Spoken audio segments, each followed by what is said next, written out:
Well, I'm sure we'll be done with whatever we're here for in the Ice Cave this time. Not that the game itself has told us what we're here for. I'm just following an online guide and assuming we're gonna gain something other than just experience points and money here. I'm sure when I get to role players where there's an actual story instead of a broad strokes excuse for an adventure, I won't have to look at guides to find out where to go and why. And, games that give me a map, I'm gonna be more willing to explore instead of having to check where I should go next. But hey, work with what you've got, and Final Fantasy I is the foundation of so many other games out there that it's definitely worth going through. And again, this version of it just feels more fun for me than the Pixel Remaster. I'm sure we'll see shades of Final Fantasy I in various RPGs that were made over the years. Even the action ones that have nothing to do with taking turns. Because really, while I do typically prefer games with a good amount of narrative of some kind or another, the core aspect of any game is you're having fun. And the core aspect of getting a group together to save the world is pretty damn solid. Anything on top of that either makes it better or makes it more annoying. But the thing with Final Fantasy is that absolutely every entry in the franchise tries something different in some ways. They could have gone away with finding ways to completely rehash Final Fantasy I, and they probably might have had more sales for 2 and 3 if they had done so.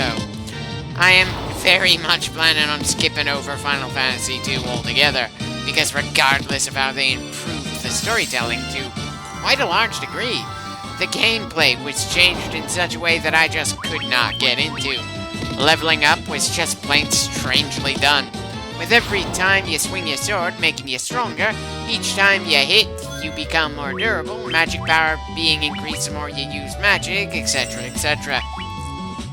Add in some of the dungeon design in that game, and I feel no guilt whatsoever for just skipping it.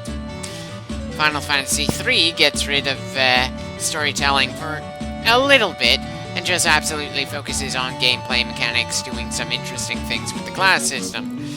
The story in the Pixel Remaster and the original release was about as bare bones as Final Fantasy I, but it still felt absolutely distinct, so people could love or hate it. And regardless of my opinion of each individual game in the franchise, I can't help feeling a lot of respect for the company to be willing to take so many risks with their flagship franchise.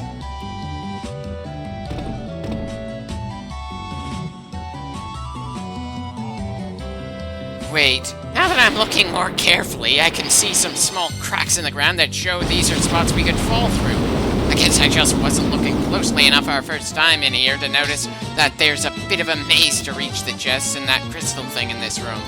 That's certainly a complaint I can withdraw from the previous clip. Guess I was just way too used to more obvious obstacles to realize to brace myself in this entirely different environment.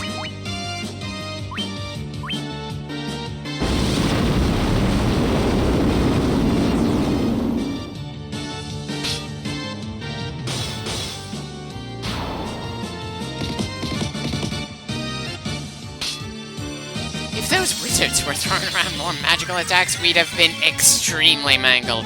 I suppose it's nice to know that I'm not the only one who hesitates to use my magical resources.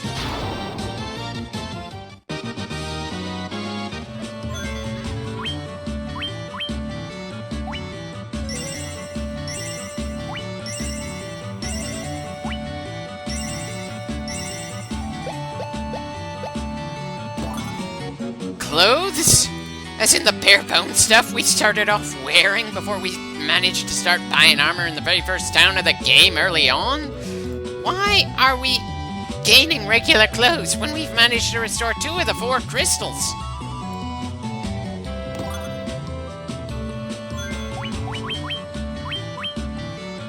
So, the flame sword is weaker than the ice sword. That feels like more evidence that I should have come to this dungeon before we dealt with the fire crystal.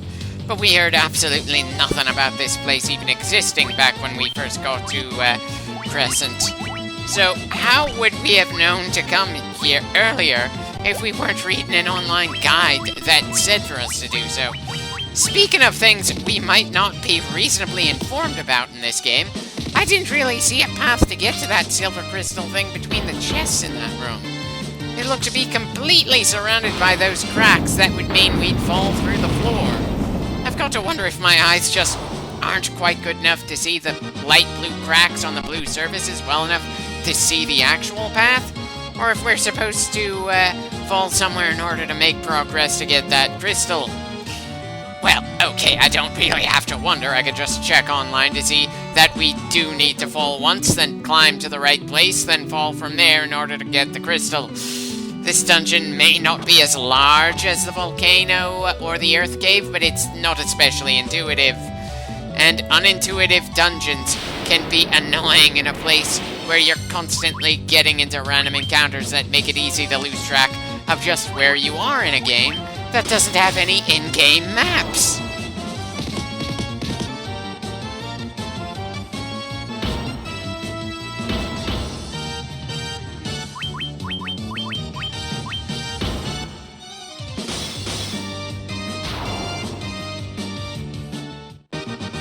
Sorry, Whisker, you may have wanted to run away after the sheer number of fights we've gone through, but it's just easier to rip through the vast majority of enemies out here than it is to try to avoid the near-constant fights. And unfortunately, unlike the Pixel Remaster, there's no way to just turn off random encounters when you're getting absolutely sick of them in the PSP version. That's the case in the original release of the game as well, and if anything, part of me is kinda curious why of all things Square Enix seems to like making re-releases that make it possible to just entirely not deal with random encounters altogether. It's one thing to decide they don't want to have random encounters anymore in their newer releases. The mechanics and style of encounters have changed enough to work in those particular games. But why look at their older titles, many of which are fondly remembered, and give the players the ability to remove such a very critical part of how things work? Hell, with the exceptions of Final Fantasy II and 8, I'm pretty sure turning off random encounters could easily end up screwing over the player at some point later on. The mechanic might be something that people have gotten sick of many years later in the genre, but older games were built around it. So maybe I'm just looking at things from the wrong angle or something.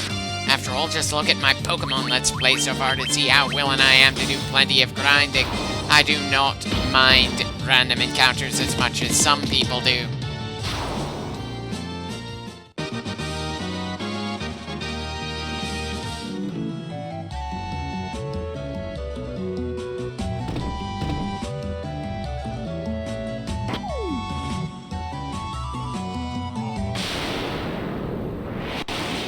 Okay, apparently the object in here gets a special defender. Does the Evil Eye count as a boss of some kind? We've certainly never seen anything like it so far in the game, at least as far as I can remember.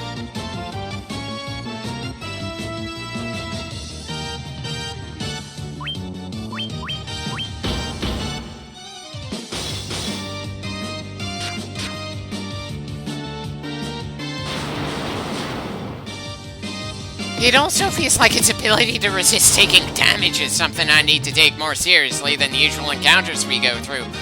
Though I suppose it dissolved like any other random encounter instead of more slowly like a major one, so eh.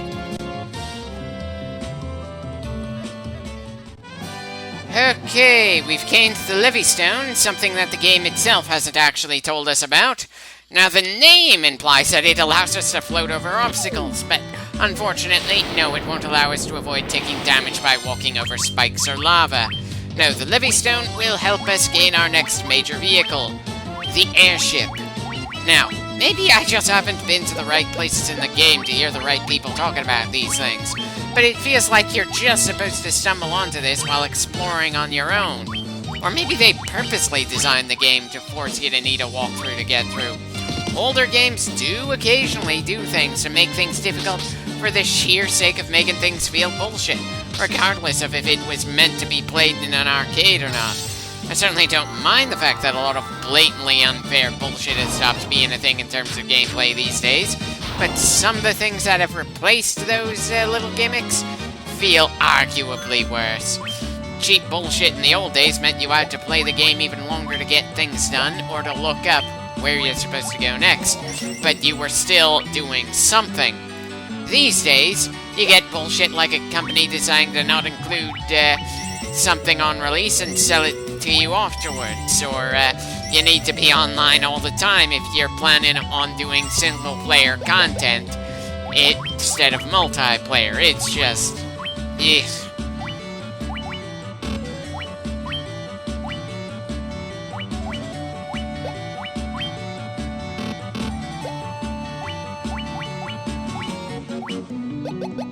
Wait, so the only two people who can equip that new staff thing we just gained don't need it because they got something better, whether it be Tyson's bare hands or Boromir's current sword. I'm sorry, but that seems even more nonsensical than us being given bare-bones basic clothes as a reward for going into this mid-game dungeon and looting it.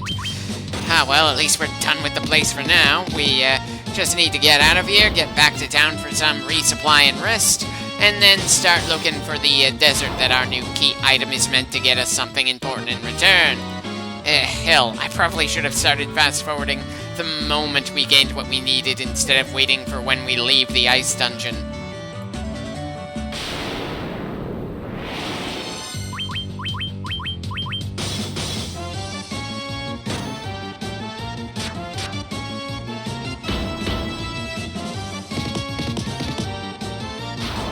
I can't help feeling it would be hilarious if the finishing blow for some of these monsters with hundreds of health turned out to be the very light one-digit numbers that the mages do when physically striking. Very unlikely considering how much damage Boromir and Tyson are doing per strike, but it felt worth mentioning. And again, it probably says something that I have a team of half physical fighters, half mages, but my instincts feel like they're around the idea of all of them being physical fighters to some degree or another. But then the mages are much better at hitting multiple targets at once, while the physicals are only able to hit one guy at a time.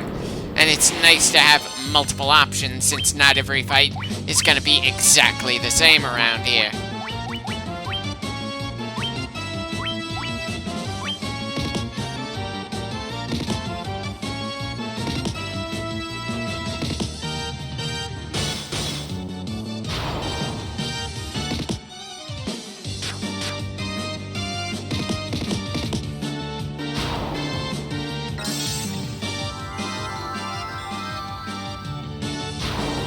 I possibly should be using a harder-hitting white mage spell against these specters, but to be fair, the main reason to bring a white mage is to heal people.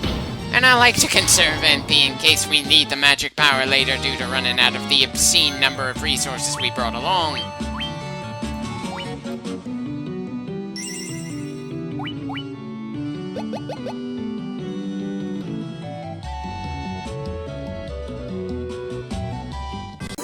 Right, this time we meant to leave the ice cave, so we're close to done with this clip.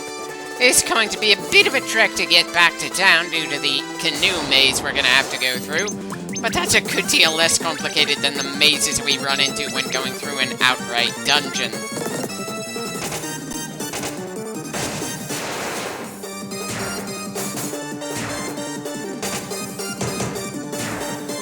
Okay, not quite the funny one-digit hit to finish them off I mentioned before, but still kinda chuckle-worthy there.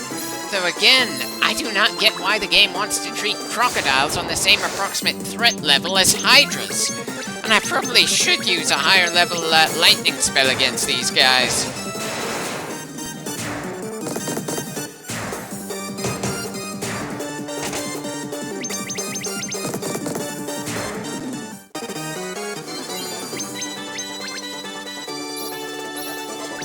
Good God, are we going to run out of regular potions before we get back to town?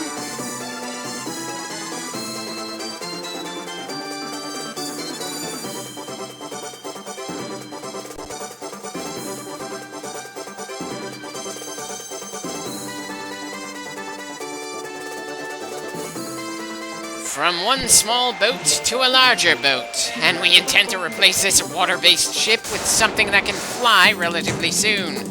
I am very much sure we're not going to bother touching the water ship or canoe the moment we gain the airship.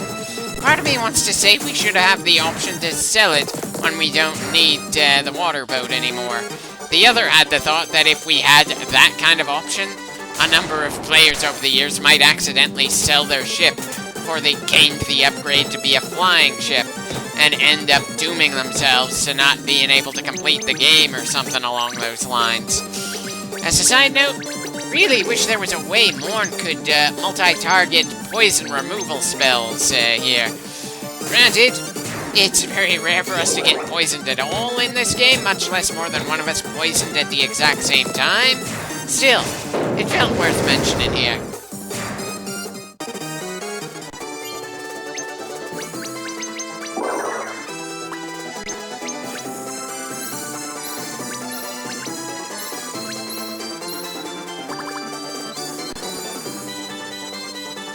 I was really expecting another fight just before we entered the town, if not two.